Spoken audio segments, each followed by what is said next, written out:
Hello everyone, this vlog လေးကတော့ my life updates recently ဖြစ်ပါတယ် Please watch, thank you ရေဦးဆုံးကကြတော့အလုပ်သွားမယ်မနေ့မှာပေါ့နော်ဘယ်လိုမျိုးဖြတ်တန်းလဲဆိုတာလေးပါပေါ့နော်ဆိုတော့အရင်ဆုံးမျက်နှာတက်ပါတယ်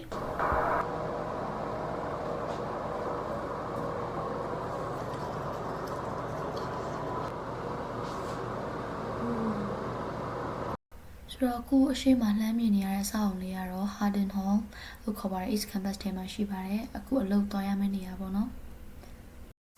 ပြီးတော့ဒါကတော့အခုဆမ်းမပေါ့နော်ခဏနေတဲ့နေရာလေးဖြစ်ပါတယ်campus နဲ့အရင်နီးရပေါ့နော်1 minute walk လောက်ပဲရှိတယ်ဆိုတော့ကဲပါဒါတော့ kitchen လေးပါပေါ့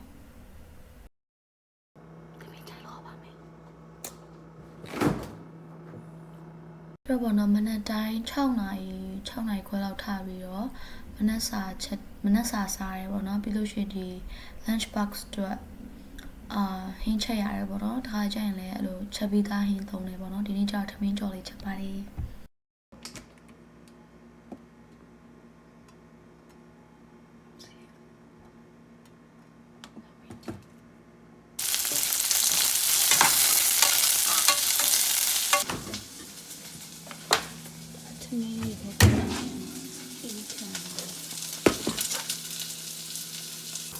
ဘတား6ကြောထည့်ရပါတော့လို့ရှိရင် cream စီထည့်ပါမယ်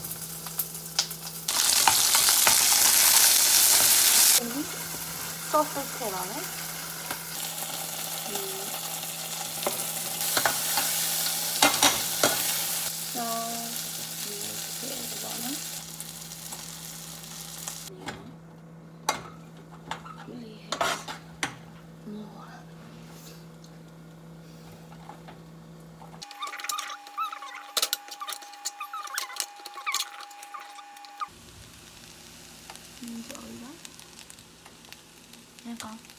မနက်စာစားဖို့တော့ပေါ့နော်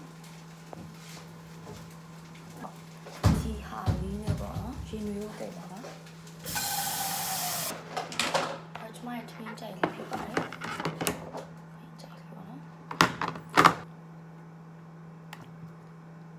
စားနေထည့်လိုက်မယ်ဖြစ်ပါတယ်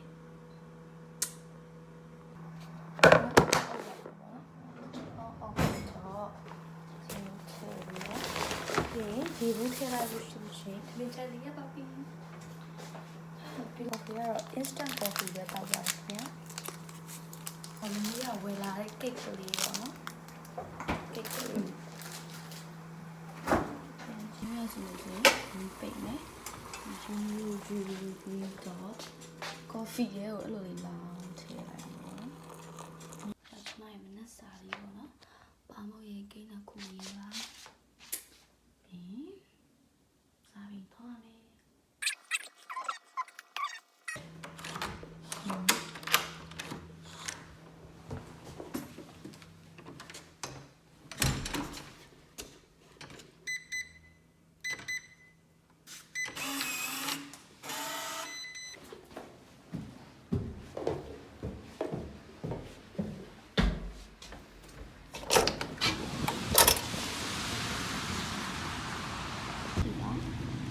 ဒီဟာရောဒီ outfit လေးပေါ့နော်ဘာလို့ဆိုအဲ့လိုလေးဆိုတော့ဒီလိုပါပဲဟိုလေကွင်းနဲ့သွားရတာဆိုတော့ပြေးလေအဲ့မပြေးချင်တော့အခုဆိုရင်တော့ 6 AM in the morning ဖြစ်ပါတယ်လောက်သွားရတယ်ပေါ့နော်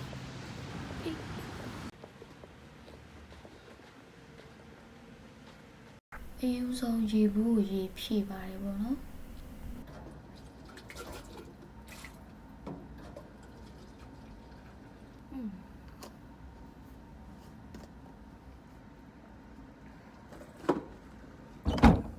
ဒါကတော့ကျွန်မအလုပ်လုပ်တဲ့ laboratory ဖြစ်ပါတယ်ပုံမှန်ဆိုလို့ရှိရင်ရောက်တာနဲ့ national နဲ့စာတန်းပြီးတော့ field သွားရတယ်ပေါ့နော်ဒါပေမဲ့ဒီနေ့ကျတော့မိုးအုံနေတော့ field မသွားဘဲနဲ့ data entry ရေးလုပ်ပါတယ်ဆိုရတဲ့ဥတုကနည်းနည်းလေးပြန်ကောင်းလာပြီဆိုတော့ပေါ့နော်အခု field ကိုသွားပါပြီရှင် 45မိနစ်လောက်မောင်းရတယ်ပေါ့နော်ခုနအနေရဲ့နေရာနေဆိုလို့ရှိရင်ဆိုတော့အခုရောက်ပါပြီ field site ထဲပေါ့နော်မယုံလေးတစ်ကောင်တွေ့ပါတယ်ချစ်စရာလေးဆိုတော့ကျမတို့အလုပ်တွေစလုပ်ပါတော့မယ်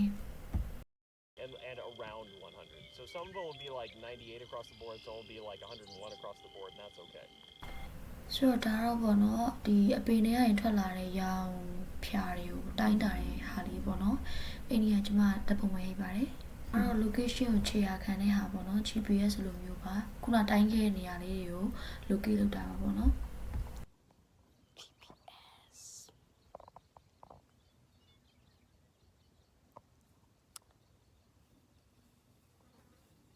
ပြီးတော့အိမ်ပြန်နေပေါ့နော်ဒါပေမဲ့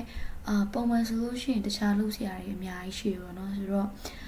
ဘယ်လိုဟာမျိုးလေးတွေလုပ်လဲပေါ့နော် video record လုပ်ထားလေးရှိတော့အဲ့ဒါလေးတွေကိုပြပေးပါမယ်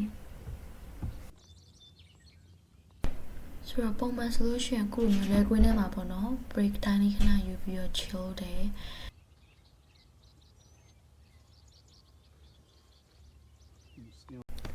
ဒါကတော့အလုပ်ကနေပြီးတော့ယူလာပြီးတဲ့အေးလေးပေါ့နော်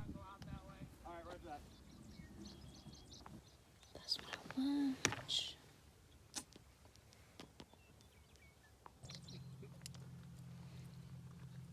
ဆိုတော့ပုံမှန် break time မှာတစ်ခါရ lunch ပါစားပါတယ်ပေါ့နော် Or for that leaf to be effective. ဒါကတော့နောက်တစ်ပတ်ကနေစပြီးတော့တိုင်းတာရအောင်မယ်ပြောင်းဖူးခင်းလေးဖြစ်ပါတယ်ပေါ့နော် Maybe. Because I remember just doing that for like the whole last like week. ကဲပါဆိုဘယ်လိုတိုင်းတာရလဲပြပေးမယ်ပေါ့နော်ဒါကတော့အလံလေးပေါ့နော် cage တွေရှိလို့ရှိရင်အတွင်းအပြင်9ခု9ခုစီတိုင်းရပါတယ်အပင်လေးပေါ့နော်ဆိုတော့ဒါဥပမာဒါcage အတွင်းထဲမှာရှိတဲ့9ခုဖြစ်ပါတယ်ပေါ့နော်ပြီးတော့အပြင်မှာအဲ့လိုအလံတိုင်းလေးစိုက်ထားတာအဲ့ဒါကကြတော့အပြင်က9ခုပေါ့နော်ပြီးတော့ဒီမှာတစ်ရွက်လေးရှာပြီးတော့သူ့ရဲ့fluoropine ကိုတိုင်းဖို့အတွက်ပေါ့နော်အဲ့မှာ clip လေးတက်ရပါတယ်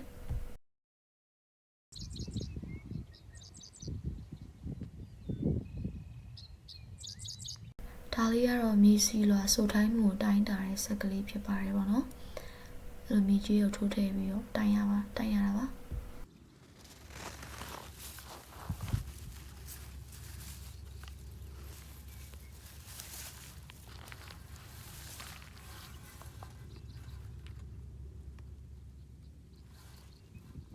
နောက်တစ်ခုကကျတော့ multi spot လို့ခေါ်ရပါတော့သူလည်းအခုလိုမျိုးတစ်ရွက်လေးကိုမှ clip ပြီးတော့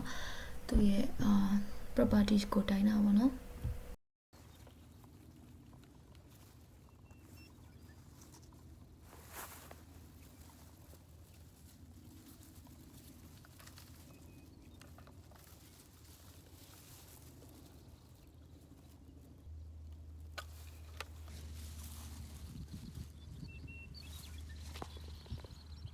ကိုကကျတော့ chlorophyll content တိုင်းတဲ့ဟာလေးပေါ့နော်ပုံမှန်ပါပဲအဲ့လိုတရလေးမှာ clip လုပ်ပြီးတော့တိုင်းရတာဖြစ်ပါတယ်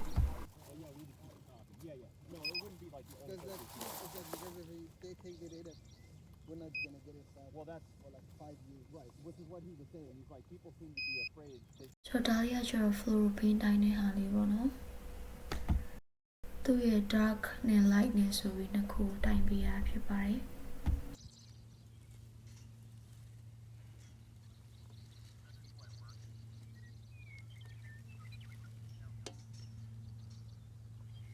ခါကြလို့ရှိရင်မျိုး measuring လုပ်ရင်းနဲ့စောင့်နေရတဲ့အချိန်လေးမှာဆိုရင်တော့ခုမျိုး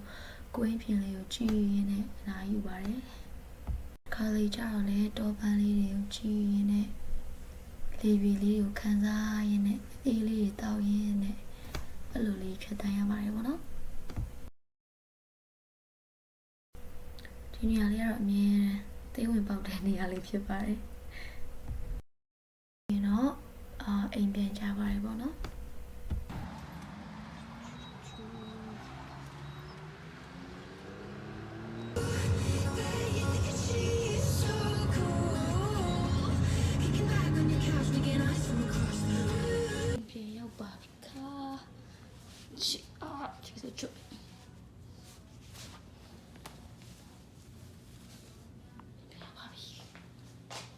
ကဲ ကဲ့ပါရှင်နောက်တစ်ပိုင်းကကြတော့တငယ်ချင်းနေနဲ့ချိုးလုပ်တဲ့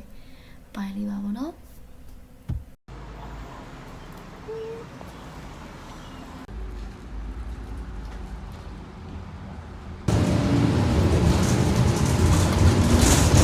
ညနေလိုပါ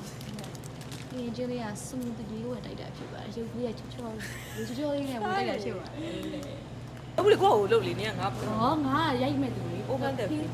feed off the lip pin place တဲ့ပုံစံဒီမှာထားလိုက် ရိုင်းလာဖွင့်ရမှာလား ဒီဖွင့်ချလိုက်ပါမရဲ့ ရိုင်းလာ လုံးဝဖွင့်လိုက်အေး ဖွင့်ရပါဘူး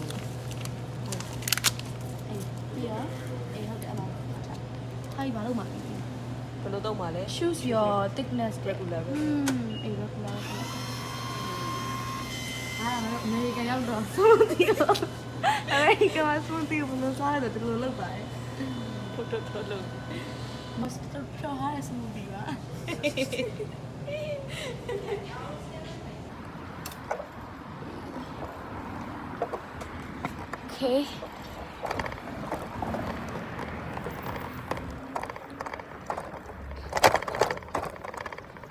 ဒါကြတော့အိမ်ကိုစပိန်နဲ့ပြန်လာပါတော့စပိန်နဲ့ပြန်ပြီးတော့ passport ပြန်သွားယူရဖြစ်ပါတယ်ကျန်ခဲ့လို့ပါ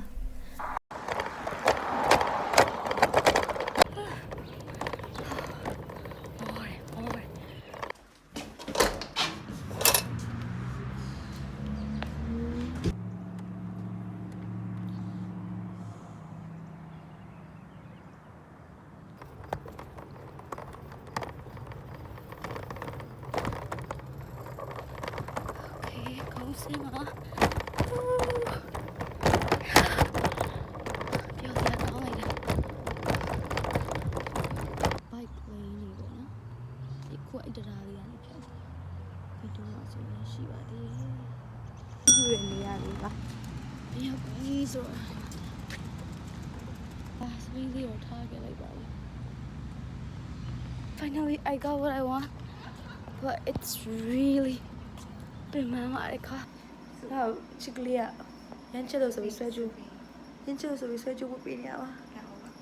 အိုင်လိုင်နာလည်းသူဆိုပြီးထားပါတော့ဆိုရင်ဆွဲကြိုးလေးပါရမ်းလှချင်လို့ငှားဝတ်ထားပါ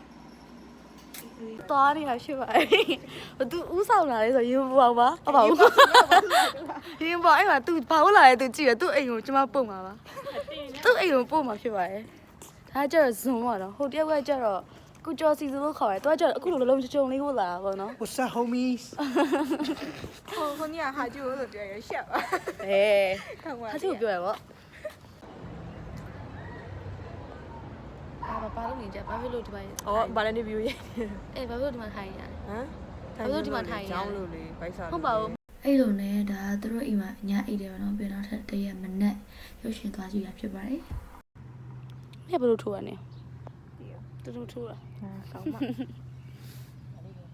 ဒါတော့ဘတ်ကားဆောင်နေတယ်မြင်ခွေး။ကောင်းပါ။ငါတို့ဖမ်းအောင်မယ်။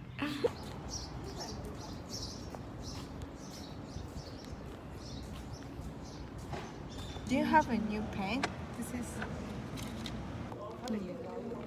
Jeep ပြန်ပြောပါဖြစ်တယ် ဟမ် ပြန်ပြောလေ ဩမုံငါကွာတကယ်ကြီးတွေကိုဘယ်လောက်ချစ်လဲဆိုလို့ရှိရင်ကွာငါယူသားမှတ်ထားအောင်ငါယူသားထားလိုက် तू နဲ့ပဲချိန်ဖြိုးပြမှာဆိုတော့ငါတကယ်ကြီးတော့အချိန်မပေးနိုင်တော့တော့အဲ့တော့ငါတကယ်ကြီးဒါငါရဲ့တကယ်ကြီးနေဘောထားရင်ငါရဲ့မေတ္တာတရားအေးအဲ့ဒါပြော ဒီတော့ရမှာတော့ပြအောင်မယ်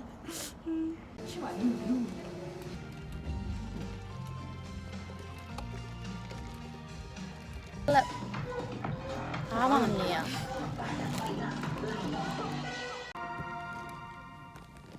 တော့နောက်ဘူးဟောလုံးလုံးဒီနာ view ကောင်းရော ဘယ်သူရေးရလဲ ငါရေးရတယ် ဘယ်သူလဲဟဲ့ငါဆိုတော့အဲ့ဒီလိုလဲပေါ့နော်အဲ့နဲ့ရုပ်ရှင်ကြည့်ပြီးတော့အိမ်ပြန်လာတယ်ပြီးတော့အိမ်သက်ရှင်းလုပ်ပါတယ်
Thank you for watching, guys. See you in next vlogs. Bye.